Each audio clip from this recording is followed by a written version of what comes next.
As you know, it's been a very tough time for a lot of us. It's been a very tough 2 weeks leading to this time, and it has exceptionally been very tough for me because coming out from the trauma that we all went through, and after the broadcast, I felt some sense of, the broadcast I'm talking about, the broadcast with the president. I felt some kind of dissolution, just like everybody else. It felt like suddenly, everybody was very tired, and rightfully so. And I felt some sense of urgency to quickly call us back, because a lot of the tweets that were coming in were about people saying they wanted to leave the country, and you know how we are, we started to make jokes about these things. I started to get really worried that, a lot of people would just make jokes out of this and all our energy would go down. So I felt the urgency to quickly remind us why we are doing what we're doing, and to let us know that we are actually winning, and that we needed to stop the leaving talks and just get back online quickly and apply more pressure. If you followed my tweets that day, which I did I think about 5 or so, you would notice this quick succession of those tweets and what I was trying to say, and what I was trying to quickly tell people. Unfortunately, one of those tweets, the one which had the "if there are people who people need to come out quickly and talk about it," rubbed some people off the wrong way. After all said and done, I realized that a good portion of people actually understood what I was trying to say. A lot of people actually understood what I was trying to say. A lot of people reached out later and said they understood what I was saying. And so I was very confused as to why people thought that I would mean any harm. If you have been following me, you would know where I stand. I have never hidden my voice. I have never hidden my intention. I have gone through a lot of persecution. I just don't come online to talk about them. I have been an activist for 15 years. Before it even became something that's, is all over the social media and stuff like that, I've been fighting. And I have been attacked many times. Some of you have seen these attacks. Some of you have had to, support me or, help me out and stuff like that. And there are some attacks that I've never even come online to talk about. There are some that are even quite serious, international, There are many things we don't talk about. So you can understand how very hurt I was, because there's nothing as painful as if you dedicate your life to something, or a group of us, ourselves, that you now feel that you are thrown to the wolves, and you feel like the people who have always been trying to get you now have an opportunity to laugh at you. It's a very eerie feeling. It's a very painful and very alone feeling. I realize now that there were a lot of hands behind the scenes. And when you are someone that people have been trying, the opposition or the people that you fight against have been trying to get for a very long time, usually they would come at me with their own normal pages and stuff like that, and so everybody knew who they were, and people would attack them back and stuff like that. But obviously we are in different times, and the whole system and the whole thing has changed. I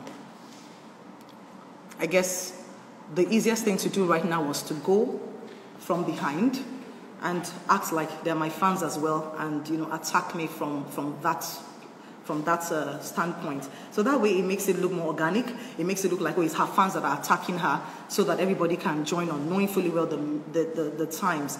I'm not saying that what I wrote was perfect. It could have been worded differently. But if you notice, when I kept talking, the reason why I said that was because we had some information that they were going to come out and deny that there were any bodies. And my point, which I got to at the end of that tweet, was to say that whether there were bodies or not, whether you accept that you killed anybody or not, the fact that you went there to shoot at protesters, not just any kind of protesters. Our power was the fact that we were, what do we call it again? We were peaceful. Yes, that was it. The fact that we were peaceful, and that is a big thing internationally. The fact that nobody there was throwing stones at anybody, the fact that nobody there was rioting, the fact that nobody was even fighting back, the fact that everybody was peaceful is a big deal. Under the UN Convention on Laws, of which Nigeria is a temporary member of. Nigeria is a temporary member of the Security Council of the UN. And so, coming from that, it's a big crime. It is a crime already. And that's what I was trying to quickly say, that, look, they can't. So when I talked about, what was that word I used? When I talked about sensationalism, I wasn't talking about us. I wasn't talking about sensationalism from us. I was talking about them. Because if you notice, there was a lot of talk, right? There was a lot of propaganda and a lot of this did not happen, that did not happen, and and all of that. It was very confusing. And I was trying to say, they can't let them not slow us down, because whether that or not, the most important thing is you went there and they already accepted. Remember that they already accepted that yes, the military went there to go shoot. So they can't deny that. And already accepting that is a crime, a major crime. And so I was trying to quickly bring everybody back to that. So having said that, my people, this is what I had in mind.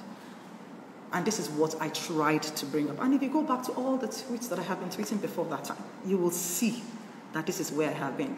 Now let me go and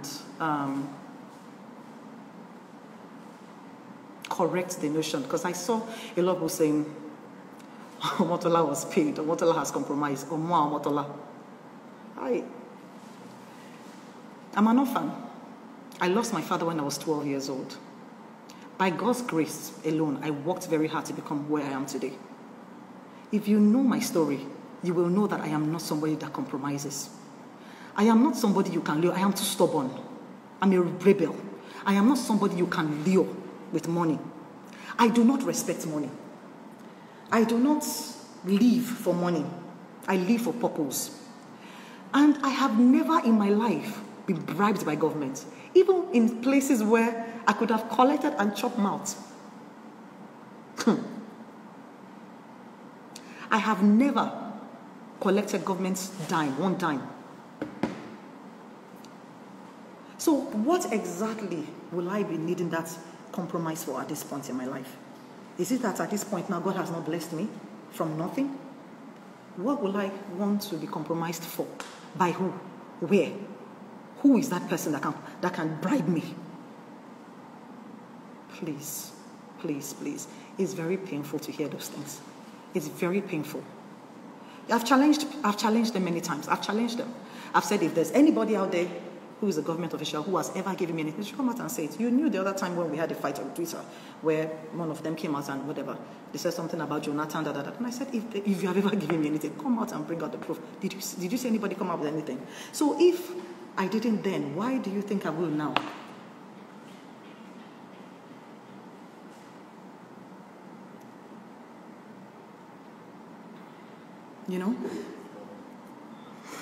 The strategies are elaborate. The strategies to discredit everybody's voice. If you are very attentive and you are very observant that this strategy started, the strategy is evolving. It's becoming more and more dangerous. I realized eventually now, after I took time out because sometimes when you're in a war front and you feel like the war is hot, it's only wisdom for you to retract and go and understand what's going on. And so I realized eventually that the strategy has changed and it is very elaborate. I beg you, please, people.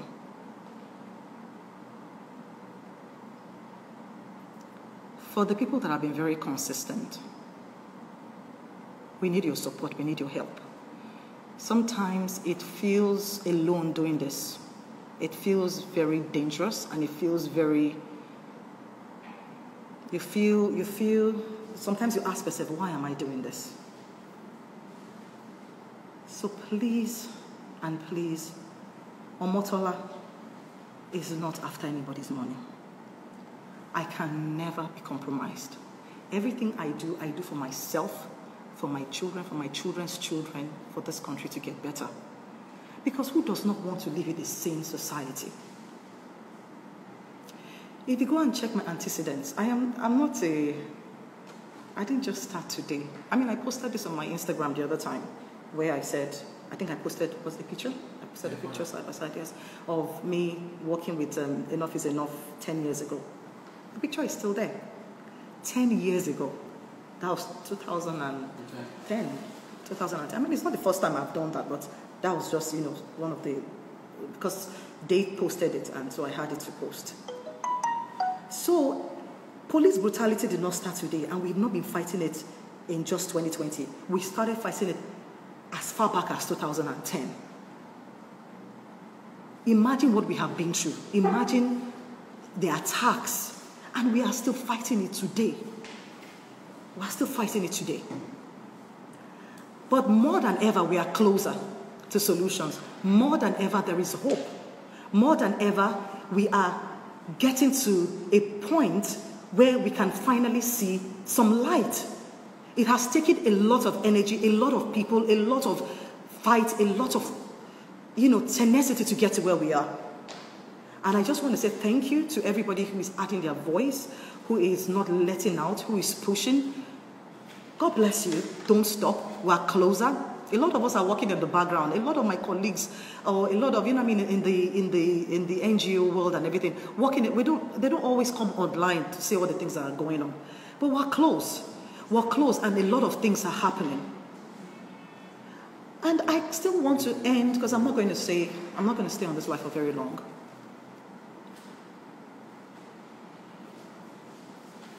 I want to say that. I want to talk to the government. Is it possible for you to govern the people that don't want to be governed? Is it possible for you to lead people who have decided they don't have any trust or any kind of confidence in you? Is it possible? Do you not realize that the game is up? If you have gotten away with this for many years, you can't get away with it anymore. It is time to start coming clean. It is time to start coming clean before it gets too bad. I am begging you. Now we have a panel.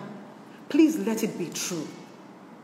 Let us find the right answers. And if you cannot, you cannot find the right answers, get out of the way. Get out of the way. To tell the truth, it is not going to be easy. I wrote a long time ago that it's not a sprint. It's a marathon. It's a marathon. But I believe that a lot of us are not tired.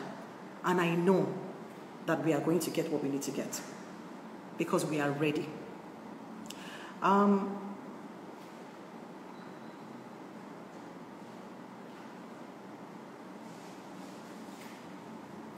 Just on the comments now.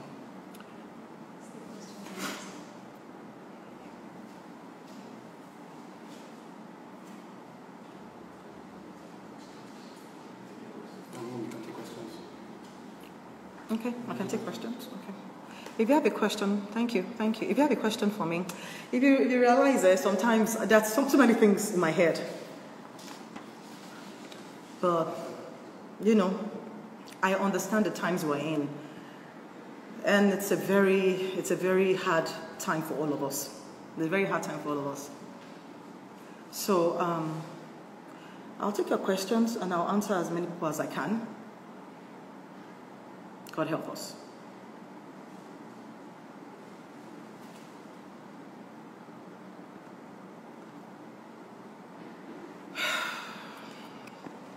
Do you want to answer some of these questions?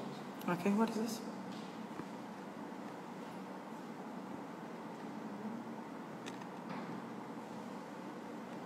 It says, You said what? so it says initially that you were misunderstood.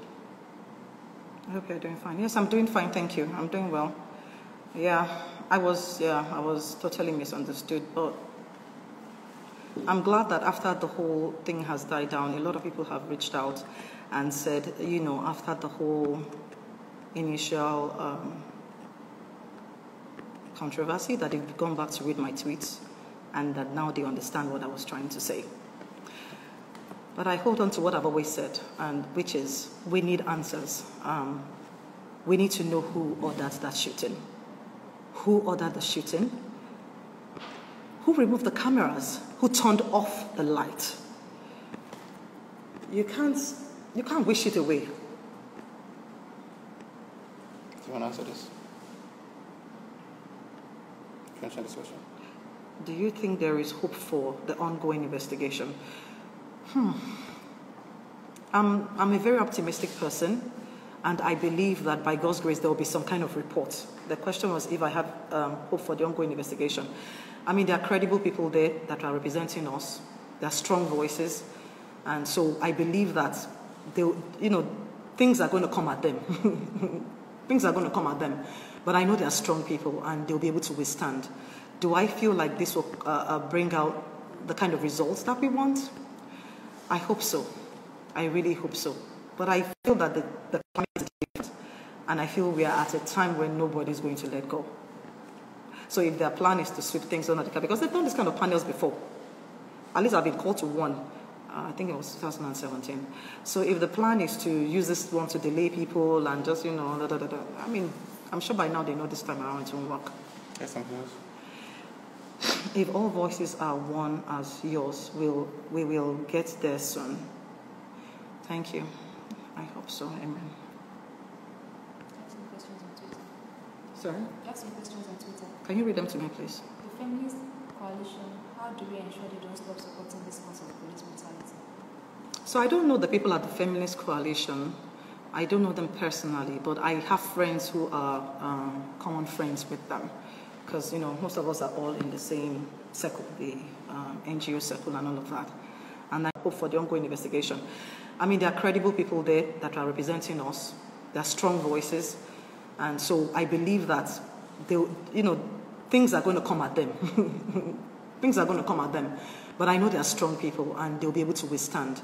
Do I feel like this will bring out the kind of results that we want? I hope so. I really hope so. But I feel that the climate is different, and I feel we are at a time when nobody's going to let go. So if their plan is to sweep things under the carpet, because they've done this kind of panels before. At least I've been called to one. I think it was 2017. So if the plan is to use this one to delay people and just, I mean, I'm sure by now they know this time around it won't work. Yes, something else. If all voices are one as yours, we will get there soon. Thank you. I hope so. Amen. Ask some questions on Twitter. Sorry? Ask some questions on Twitter. Can you read them to me, please? The feminist coalition, how do we ensure they don't stop supporting this cause of police brutality? So I don't know the people at the feminist coalition. I don't know them personally, but I have friends who are common friends with them. Because, most of us are all in the same circle, the NGO circle and all of that. And I know they're very honorable people.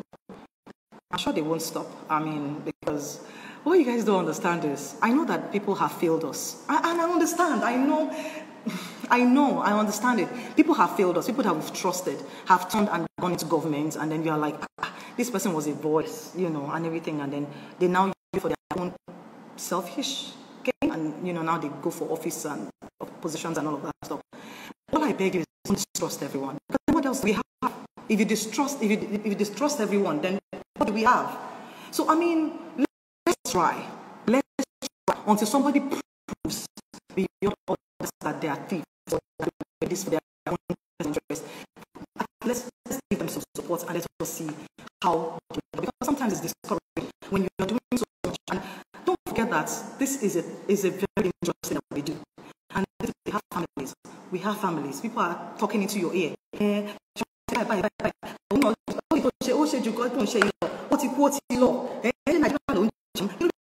have families calling you, telling you what is wrong with you. It's a lot. And so when you feel like and sometimes you feel like the people that you're doing it for, because you're doing it for yourself anyway, but you feel like you wish that they will support you and they throw you on the it just feels like it's really hard. You don't have to do it. Sorry, I can't say it. The international community are doing about that. Like I said earlier when I did my opening speech, Nigeria is part of a temporary member, by the way. Nigeria is a temporary member of the UN, what do you call them now? Sorry? Yeah, they're peacemakers. You know, I mean, Nigeria in 2013, yes, sent the fifth highest troops, you know, for UN missions, of which I was on one of the missions to go see our troops in Liberia. I'm sure some of you can pull up those pictures, you know, of me taking pictures with them in Liberia and all of that. And this is how strong Nigeria has been. So Nigeria is a temporary member of the Security Council. So it's a big deal. So a lot of people are on the ground. And trust me, they can't get away with this. And they know the repercussion, and that's why, you know, they're trying so hard to change some of the narrative. But thank God we're not letting go. And you can't change it because it's there. And there's proof. There is proof. So yes, the international community is doing a lot. I don't know, I'm not privy to everything, so I can't say so much. I can only say to what extent, you know, I know. And I know that it's going on.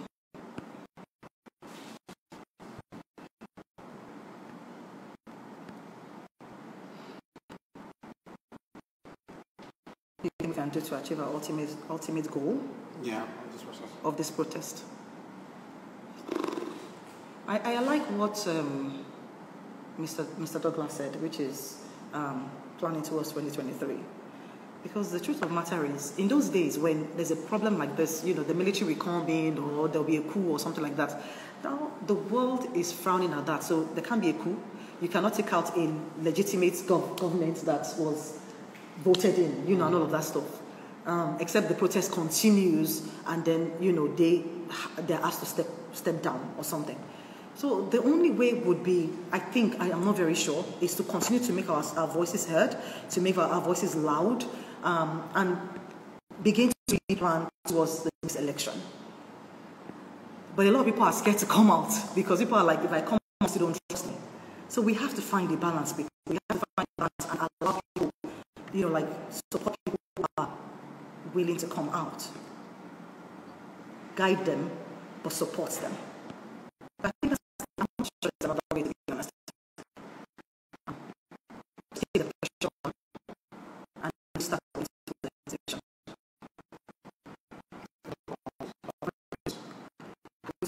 Engage people in community for that question so that they know we are for them and not against them. Do you have a suggestion? What are you going to say? You're going to say something? Oh, okay. To be honest, I think we have to start now, and I think this generation is doing a good job at that. I saw something before because I went off Twitter, I went off social media for like a week. I just needed to be with myself, and I was under a lot of, you know, sometimes you just need to go, you know, step back, you know. So I have not seen a lot that's happening. So please forgive me if I'm not current. I don't know a lot that is happening right now, but I know before I went off, I saw that there were some calls for bodies to now start to go to the grassroots. That at the end of the day, what is the point of all of this we're doing if people in the grassroots don't really understand politics, right? Yeah. Don't really understand. So I know that also as celebrities, we have a lot of work to do. I think we need to start doing a lot of PSAs, and we need to go to the market, we need to go to the grassroots, start to talk to them and engage them. 1 minute. So I think we need to go and start engaging people. And engage people wherever you are. Don't think that, okay, my houseboy... Oh, I'll give an example. In my own house, for example, the security people in my neighborhood, we engage them. And a lot of them you'll be very surprised that a lot of people are actually activists. They are real activists in their hearts. But sometimes they feel like people don't care what they have to say. So I think just engage everybody that you can engage. Engage everybody around you. It starts with that as well. I think this is the most important question. Yes, the most important question, and this is how I am still going to end this, is who ordered the shooting? Who ordered the shooting? To be honest, I believe that we might need even the international community to come in, because I really doubt if I ordered the shooting, if I will hang myself. I don't want to say more than that, if you know what I mean. So we need to know who ordered the shooting of peaceful protesters at the Lekki Tollgate. There is no escaping it. There is no escaping it. And the earlier we can answer this question and move on, the better. God bless us. God bless Nigeria.